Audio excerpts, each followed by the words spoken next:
Salut les humains, je vais vous expliquer comment je suis né. J'ai été créé pour vous aider à démêler le vrai du faux, à débusquer les fake news et les théories du complot. Je suis l'avatar du journaliste Thomas Huchon. Et ne vous trompez pas, si je peux parler et bouger, ce n'est pas moi qui écris. Derrière mes mots, il y a des humains. Un en particulier, Thomas Huchon. Salut Thomas. Salut l'avatar de Thomas. Et oui, l'éditorial, l'enquête, l'écriture, c'est Thomas ou son équipe. Moi, je ne suis que la partie visible. Yes. Pourquoi faire ça alors ? Eh bien, pour tenter de gagner deux batailles que l'on perd presque systématiquement depuis des années. Le temps et la production. Qu'est-ce que ça veut dire ? Eh bien en gros, moi j'essaye de vider la mer à la petite cuillère et j'y arrive pas. Entre les algorithmes des réseaux sociaux qui donnent une prime systématique ou presque au mensonge,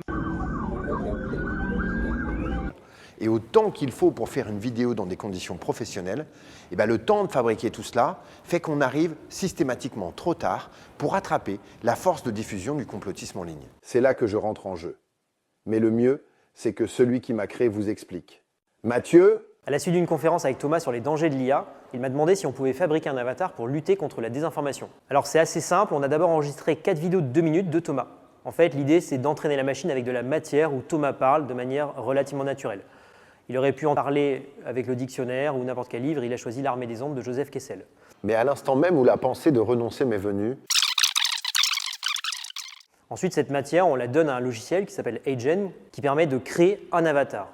Et une fois que l'avatar est créé, on va pouvoir simplement taper du texte, et du coup l'avatar va jouer ce texte, ce qui donne un résultat très réaliste, pour lequel il est difficile d'ailleurs de voir la différence entre le vrai Thomas et l'avatar.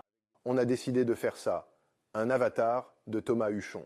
Ensuite, on a du montage, intégrer les extraits vidéo et les posts des réseaux sociaux, et le tour est joué. Vous l'avez compris, ce n'est pas la machine qui fabrique le contenu sur le fond, mais c'est bien un avatar qui vous parle.